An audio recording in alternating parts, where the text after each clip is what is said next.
नमस्कार, खबर दोपहर देख रहे हैं आप और मैं हूं आप सबके साथ अनूप। सीएम नीतीश कुमार बाढ़ राहत मिशन पर लगातार बाढ़ प्रभावित क्षेत्रों का हवाई दौरा कर रहे हैं और राहत शिविरों और सामुदायिक किचन का जायजा ले रहे हैं। इसी कड़ी में सीएम आज कटिहार और पूर्णिया के बाढ़ प्रभावित क्षेत्र का हवाई सर्वेक्षण कर रहे हैं। मुख्यमंत्री और उप मुख्यमंत्री ने कटिहार के बरारी विधानसभा के बाढ़ग्रस्त क्षेत्रों का दौरा कर रहे हैं वो, और पहले मुख्यमंत्री ने हेलीकॉप्टर के माध्यम से बाढ़ग्रस्त क्षेत्र का हवाई सर्वेक्षण किया, फिर बरारी विधानसभा स्थित बीएम कॉलेज पहुंचकर बाढ़ पीड़ितों के लिए बनाए गए कम्युनिटी किचन का निरीक्षण किया। मुख्यमंत्री ने कहा कि बाढ़ पीड़ितों को किसी भी हाल में परेशान नहीं होने दिया जाएगा और हर हाल में सरकार तमाम सुविधाओं के साथ बाढ़ पीड़ितों के साथ खड़ी रहेगी। तो हवाई सर्वेक्षण कर रहे हैं आज बाढ़ क्षेत्र का सीएम नीतीश कुमार। कटिहार और पूर्णिया का सर्वेक्षण है, एरियल सर्वे कर रहे हैं और इसके बाद वो बाढ़ पीड़ितों से मुलाकात भी कर रहे हैं। बीएम कॉलेज में, कटिहार के बीएम कॉलेज में कम्युनिटी किचन बनाया गया है, वहां भी पहुंचे, लोगों से बातचीत की और साफ तौर पर कहा कि बाढ़ पीड़ित जो लोग हैं उन्हें हर सुविधा मुहैया कराई जाएगी, इनकी सुविधाओं में कहीं कोई कमी रहने नहीं दी जाएगी।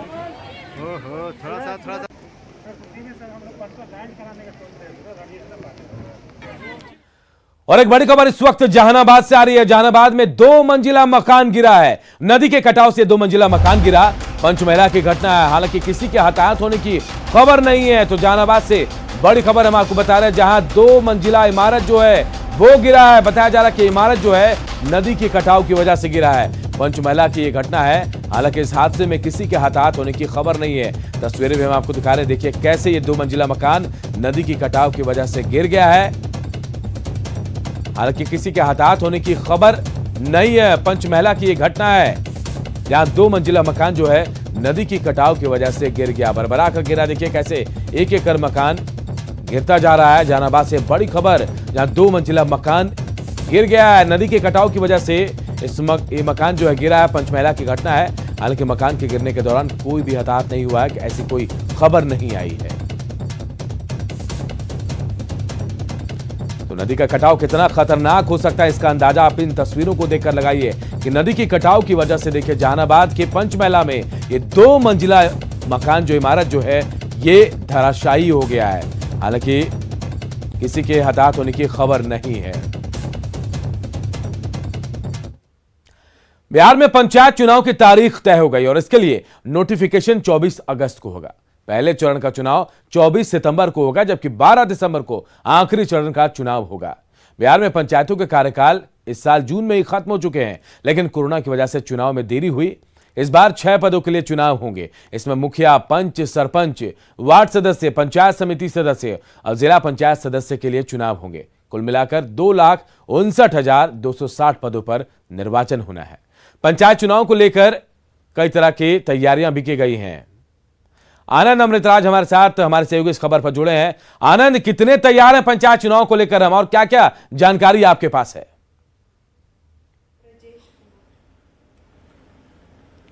देखिए अनूप, इस वक्त हमारे साथ पंचायती राज मंत्री सम्राट चौधरी खुद ही मौजूद हैं और जाहिर सी बात है पिछले कई दिनों से लगातार पंचायत प्रतिनिधियों की नजर इस बात को लेकर टिकी हुई थी कि भाई पंचायत चुनाव कब होगा, और आखिरकार उसकी घोषणा हो गई। 24 तारीख को नोटिफिकेशन भी जारी हो जाएगा। सम्राट चौधरी इस वक्त हमारे साथ मौजूद हैं। सम्राट जी, फाइनली पंचायती चुनाव होने वाला है, ये कितनी राहत की बात आपके लिए है और पंचायत प्रतिनिधियों के लिए? नहीं, लोकतंत्र स्थापित होना चाहिए, ये सबसे जरूरी है और स्वाभाविक है। कोविड और बाढ़ को दोनों को देखना था, तो पिछले दिनों हम लोगों ने कोविड को देखा, झेला, इसलिए परामर्शी समिति गठन करना पड़ा कि लोकतंत्र स्थापित रहे।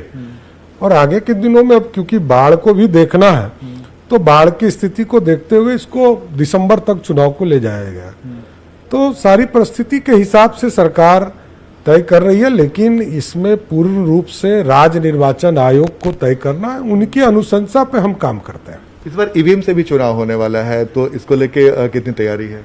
देखिए, 4 सीटों पर 4 तरह के जो सीट हैं उसमें पंचायत समिति, जिला परिषद और मुखिया और वार्ड सदस्य, इनके चुनाव ईवीएम से कराए जाएंगे, क्योंकि इलेक्शन कमीशन ऑफ इंडिया और हाई कोर्ट के मध्यस्थता के बाद पूरे देश से ईवीएम मंगाए जा रहे हैं और उसके माध्यम से इसके चुनाव कराए जाएंगे। और 2 पद जिस तरह पहले से होते थे बैलेट से, वो आज भी, चाहे वो पंच हो या सरपंच हो, ये दोनों पद पर वोटिंग हमारे आज भी बैलेट से होंगे, क्योंकि ईवीएम पूरी तरह हम उपलब्ध कराने में सक्षम नहीं हो पा रहे हैं। तो ऐसे परिस्थिति में नेशनल कमीशन ऑफ इंडिया के माध्यम से जो हमको प्राप्त हुआ, उसके बाद हम लोगों ने निर्णय लिया कि 2 पद पर हम लोग ईवीएम के जगह पर बैलेट से कराएंगे। सर, ये चूंकि कोरोना काल अभी खत्म नहीं हुआ और थर्ड फेज की बार बार बात आ रही है, तो जब पंचायत चुनाव होगा तो इसमें काफी लोगों की भागीदारी होगी, तो क्या उसके लिए आपकी सरकार पूरी तरीके से तैयार है? क्या कुछ विशेष उपाय कर रहे हैं आप लोग? पूरी तरह हम लोग तैयार हैं, इसलिए लार्ज स्केल पर एक जिले में हम लोग चुनाव नहीं करा रहे हैं। जिस तरह का राज्य निर्वाचन आयोग ने तैयारी किया है, जो हम लोगों को समीक्षा के दौरान प्राप्त हुआ है कि एक जिले में, जो बड़े जिले हैं, 1 से 2 प्रखंडों में चुनाव होगा और छोटे जिले में 1 प्रखंड में चुनाव होगा। इसलिए इसको 11 फेज में चुनाव रखे गए हैं। तो ऐसे परिस्थिति में पूरी तरह कोरोना का गाइडलाइन का ध्यान रखा जाएगा और तीसरी फेज की कोई भी स्थिति बनती है तो सरकार हस्तक्षेप कर जनता की सुरक्षा की बात करेगा। सर, इस बार के जो पंचायत चुनाव हो रहा है वो पार्टी लाइन पे नहीं हो रहा, लेकिन बावजूद उसके तमाम पार्टियों ने अंदर अंदर अपनी पूरी ताकत झोंक दी है। बीजेपी तो लगातार जिला परिषद वाले मामले में उम्मीदवार की भी बात कर रही है। तो पार्टी लाइन पे नहीं होने के बावजूद पूरी पार्टी की ताकत, तो क्या उम्मीद है? यूपी के चुनाव में, पंचायत चुनाव में आपने देखा कि आपकी पार्टी को बहुत अच्छी सफलता मिली, तो बिहार के पंचायत चुनाव को लेकर क्या है आप? नहीं, पंचायत चुनाव में किसी भी पार्टी का कोई हस्तक्षेप नहीं हो सकता है, मैं बड़ा स्पष्ट कहता हूं। और कोई यदि हस्तक्षेप करेगा तो वैसे परिस्थिति में राज्य निर्वाचन आयोग स्वतंत्र है उसके खिलाफ कार्रवाई करने के, चाहे वो भारतीय जनता पार्टी हो, जनता दल यूनाइटेड हो, लोजपा हो या राष्ट्रीय जनता दल। कोई यदि हस्तक्षेप झंडे और बैनर और घोषणा के तहत करता हो तो उस पर कार्रवाई होगी। सर, हमारे हाथ में एक लेटर है जो संजीव हंस हैं, जो सचिव हैं ऊर्जा विभाग के। हम एक बार अपने दर्शकों को भी दिखाने की कोशिश करते हैं। ये हमारे हाथ में लेटर है और संजीव हंस ने तमाम जिलाधिकारियों को पत्र लिखा है कि भाई जो सोलर लाइट है वो लगाने के लिए निविदा बुलाया जाए। और इसी लेटर के बाद जो विरोधी पार्टी है उन्होंने आरोप लगाया है कि इसके टाइमिंग को लेकर सवाल खड़े किए कि भाई चुनाव की घोषणा हो गई तो अब आप जो तो चुनाव की घोषणा हो गई तो बिहार सरकार का काम थोड़े खत्म हो गया। बिहार सरकार को काम करना है और हम सारे प्रोसेस कर रहे हैं। ये क्योंकि राज्य सरकार का कमिटमेंट है।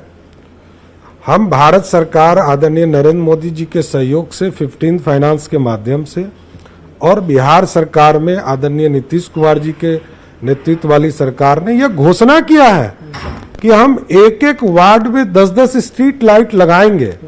ये हम तैयारी पिछले दिसंबर से कर रहे हैं। लेकिन पिछले बार आप ही ने दिया था कि 12 वाट का लगेगा, इस बार शायद 20 वाट का लगाने की बात हो रही है। तो आप ही की सरकार ने दो तरह के फैसले लिए हैं। पंचायती राज मंत्री भी कह रहे हैं कि चुनाव बेहतर तरीके से कराया जाएगा और बाढ़ की वजह से और कोरोना की वजह से तमाम तैयारियों पर भी असर पड़ा, लेकिन समय तय है और चुनाव भी उसी वक्त में बेहतर तरीके से कराया जाएगा। बढ़ते आगे, छपरा के चिरांद गांव में नवपाषाण काल के संरक्षित अवशेष पर खतरा मंडरा रहा है। गंगा नदी के तेज कटाव से यहां भारी क्षति हुई है। यहां खुदाई से पता चला कि स्थान नवपाषाण काल और ताम्र युग में आबाद था।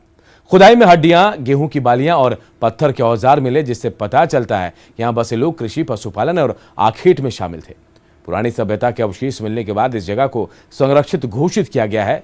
लोगों ने प्रशासन से इस जगह को नजरअंदाज करने का आरोप भी लगाया है। का दुर्लभ साइट है। लगातार यहाँ सभ्यता और संस्कृति के अवशेष मिले हैं।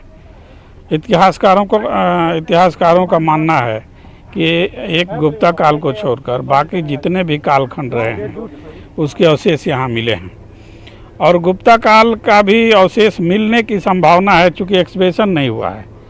नियोलिथिक एज का राइजनिंग सन कहा जाता है। तो ये हर वर्ष जब नदी बढ़ती है तो एक हिस्सा इसका नदी के आगोश में जा रहा है।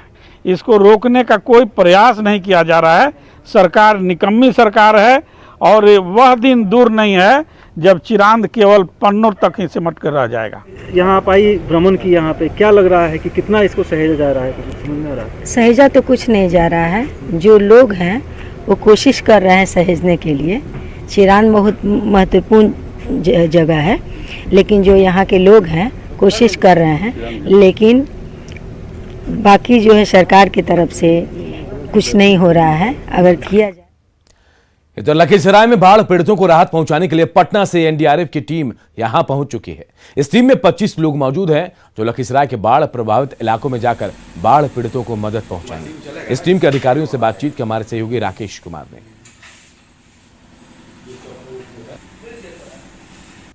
बाढ़ त्रासदी के बीच लखीसराय के लिए एक अच्छी खबर है।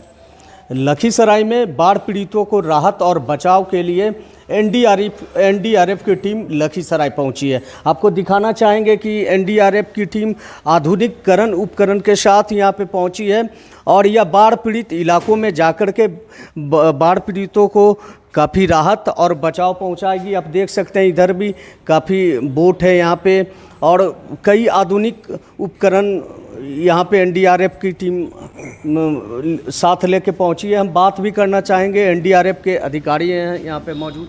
सर, किस तरह से आप लोग रेस्क्यू करेंगे? हमारे पास हम लोग को डीएम अथॉरिटी से ऑर्डर मिला था, तो फिर हम लोग 9 एरिया बीटा पटना से आया हूँ और यहाँ पे 16 को नाइट में हम लोग पहुँचे। उसके बाद हमारे पास 25 का स्ट्रेंथ है और 4 बोट है और भी इक्विपमेंट है जो हमारा रेस्क्यू के लिए काम आती है। तो हमारा यहाँ पे टीम जब से परसों आई है उसके बाद कंटिन्यू रेस्क्यू कर रही है। कल भी हम लोग रेस्क्यू किए हैं, आज भी हमारी टीम रेस्क्यू में जा रखी है। रेडियो सेट, सैटेलाइट फ़ोन भी होगा आप लोग? यस, हमारे पास रेडियो सेट है और ज़रूरत पड़ने पर मोबाइल भी है, मोबाइल के थ्रू हम कनेक्ट करते हैं। तो आप अभी किस किस इलाके में गए हैं सर रेस्क्यू को लेकर? आज हमारा प्रतापपुर में जा रखी है टीम, वहाँ ड्रोनिंग कैसे हो रखी है, वहाँ पे एक टीम जा रखी है ऑलरेडी। और कल भी हम बढ़ैया थाना के अंतर्गत डीएम सर के साथ ऑपरेशन किया था। तो आपने सुना एनडीआरएफ की टीम पूरी तैयारी के साथ तो लखीसराय पहुंची है और बाढ़ पीड़ित को राहत और बचाव कार्य में जुटी है। राकेश, लखीसराय, न्यूज़ 18। सीतामढ़ी में अधवारा समूह की नदियां उफान पर है। आलम ऐसे हैं कि कई जगहों पर यातायात व्यवस्था भी प्रभावित हो गई है। सीतामढ़ी सुरसंड NH 104 पर गोबरिया गांव के पास डायवर्सन पर पानी बह रहा है, लेकिन लोग जान जोखिम में डालकर एक चचरी पुल के सहारे यहां से आवाजाही कर रहे हैं। देखिए हमारे सहयोगी राकेश रंजन की रिपोर्ट।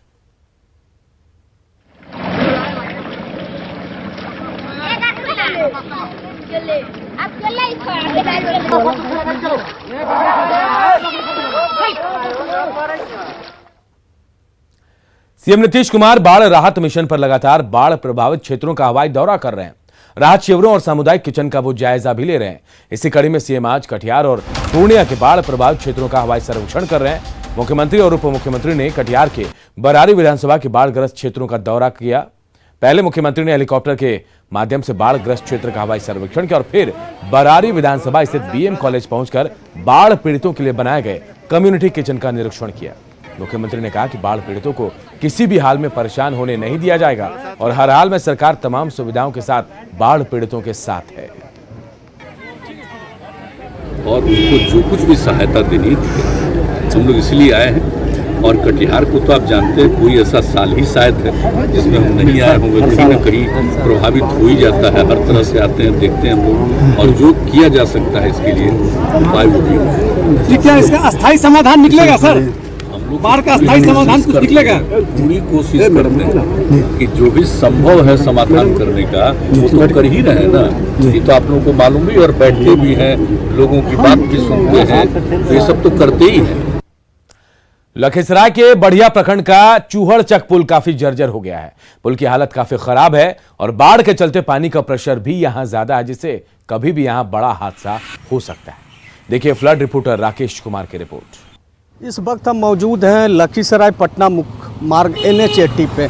आपको दिखाना चाहेंगे, ये बढ़ैया थाना क्षेत्र का इलाका है और यह जो पुल आप देख रहे हैं यह चूहड़चक गांव के समीप स्थित है। आप देख सकते हैं यह NH 80 पे स्थित पुल है और लगातार इस पुल पर छोटी से लेकर बड़ी वाहनों का दबाव बना रहता है।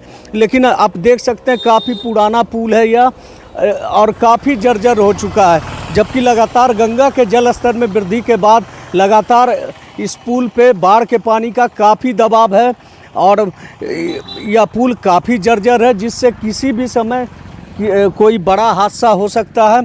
लेकिन अब तक जिला प्रशासन के लोग इस ओर ध्यान नहीं दे रहे हैं। अगर इस पुल पे बाढ़ के पानी के बाद कोई अगर क्षतिग्रस्त होता है तो यह पूरा यातायात बाधित हो जाएगा और इससे एक बड़ी आबादी प्रभावित हो सकती है।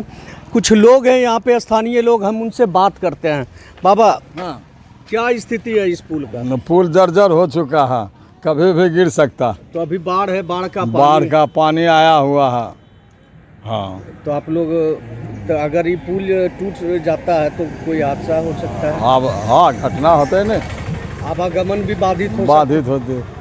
तो आपने सुना, स्थानीय लोग भी बता रहे हैं कि अगर यह पुल टूट जाता है तो लोग काफ़ी परेशान होंगे और आवागमन भी बाधित हो जाएगी। समय रहते जिला प्रशासन को इस पुल की मरम्मती करनी चाहिए। राकेश, न्यूज़ 18, लखीसराय।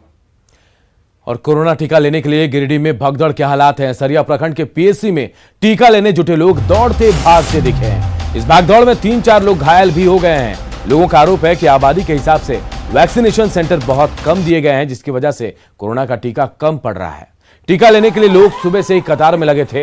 इस दौरान 3 गेट खुले थे। वहीं जब पीएचसी का चौथा गेट खोला गया तो लोग एक दूसरे से पहले टीका लेने के चक्कर में भागते दिखाई दिए। इस दौरान लोगों की भीड़ ना तो सामाजिक दूरी के नियमों का पालन कर रही थी और ना ही कोरोना संक्रमण को लेकर जागरूक दिख रही थी। 2 तस्वीरों को देखिए आप। गिरिडीह के सरिया की तस्वीरें हम आपको दिखा रहे हैं, जहां कोरोना टीका लेने के लिए कैसे भगदड़ मच गई। पहले टीका लेने के लिए लोग स्वास्थ्य केंद्र पर पहुंचे थे और इसके बाद यहां पर जब चौथा गेट खोला गया तो भगदड़ मच गई। लोग एक ही तरफ भागने लगे। इस भगदड़ में 4 लोगों के घायल होने की भी खबर है। उनको पता नहीं कि किस गेट पे लाइन लगना है, तो कुछ इधर लाइन लगे हुए थे। 3 गेट होने की वजह से तीनों साइड से लोग घिरे हुए थे। तो अब जब अचानक से गेट एक खुला तो गेट दूसरे से लोग भागदड़ करते हुए वहां पे पहुंचे। कोई अगर लेडीज अपने गोद में बच्चा लिए हुए दौड़ रही थी, कोई कुछ था, कोई बूढ़े थे, कोई बहुत सारे बुजुर्ग ऐसे थे जो दौड़ रहे थे। तो उस भगदड़ में बहुत सारे लोग थे, करीब 100-150 लोग होंगे, उनसे ज्यादा। हर घर में नल का शुद्ध पेयजल पहुंचाने के मामले में देश भर में बिहार की रैंक टॉप 4 में आने के बाद बिहार सरकार के नल जल योजना की राष्ट्रीय स्तर पर चर्चा होने लगी है।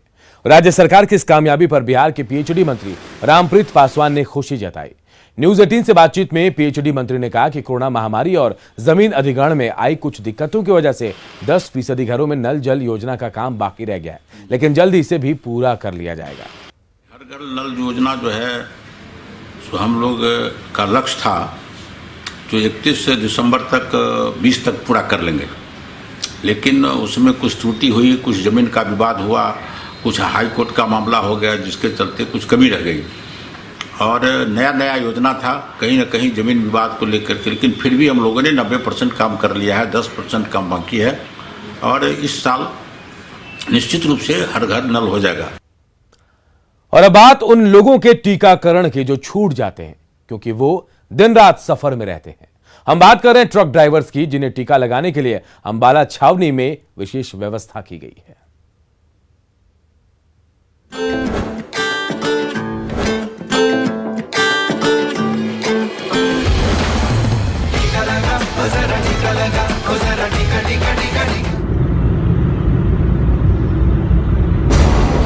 ट्रक ड्राइवर्स के लिए वैक्सीनेशन कैंप, रास्ते में रोककर टीका लगाने की व्यवस्था।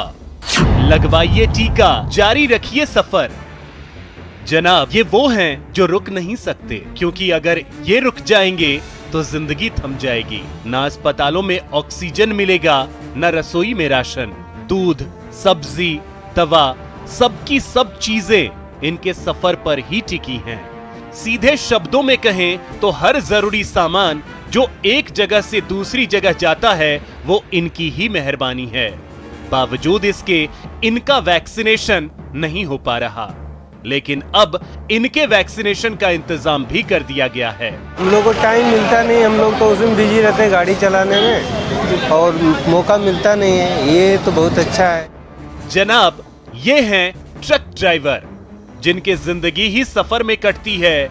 गांव, कस्बा, शहर ही नहीं, प्रदेश और देश की हालत भी इनकी सफर पर ही टिकी है। अगर ये थम जाएं तो कोहराम मच जाएगा। ऐसे में इनका वैक्सीनेशन बेहद जरूरी है। ਵਧੀਆ ਕੀਤਾ ਜੀ ਤੁਸੀਂ ਇੰਤਜ਼ਾਮ। ਇਹਨਾਂ ਦਾ ਪਤਾ ਨਹੀਂ ਲੱਗਦਾ ਰਾਤ ਕਿੱਥੇ ਆ ਤੇ ਦਿਨ ਕਿੱਥੇ ਆ। ਜਦੋਂ ਟੀਕੇ ਦੀ ਵਾਰੀ ਆਉਂਦੀ ਸੀ ਤੇ ਕਿਤੇ ਦੀ ਕਿਤੇ ਹੁੰਦੇ ਸੀ, ਇਹਨਾਂ ਨੂੰ ਨਹੀਂ ਪਤਾ ਹੈਗਾ। ਬਹੁਤ ਵਧੀਆ ਆ ਮੇਰੇ ਵੀ ਪਹਿਲਾ ਵੈਕਸੀਨ ਆ। अंबाला छावनी में ट्रक ड्राइवरों के लिए विशेष वैक्सीनेशन कैंप लगाया गया, जिसका उद्घाटन हरियाणा के स्वास्थ्य मंत्री अनिल विज ने किया। इस मौके पर प्रदेश के स्वास्थ्य मंत्री अनिल विज ने वैक्सीन लगवा रहे ट्रक ड्राइवरों से बातचीत भी की और उनका हौसला बढ़ाया। बीकानेर से आया है, कोई शिमला से आ रहा है, कोई छछरौली से आ रहा है, अलग अलग जगह से आ रहे हैं। सारों से मैंने पूछा, ड्राइवरों से, और ये महरूम रह जाते हैं, इनका नहीं लगता। अब यहाँ पर गाड़ियाँ रोककर इनको वैक्सीनेशन की जा रही है। यकीनन ये हरियाणा सरकार की एक बेहतरीन पहल है, जिसके जरिए सफर में चल रहे ट्रक ड्राइवर्स को रोककर उन्हें कोरोना का टीका लगाया जा रहा है।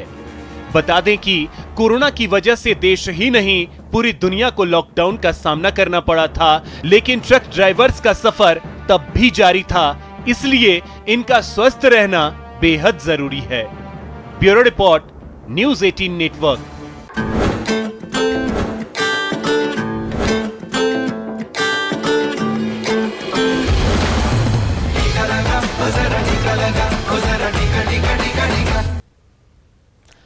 और इस बुलेटिन में इतना ही, लेकिन खबरें लगातार जारी है। देखते रहिए न्यूज़ 18 बिहार झारखंड।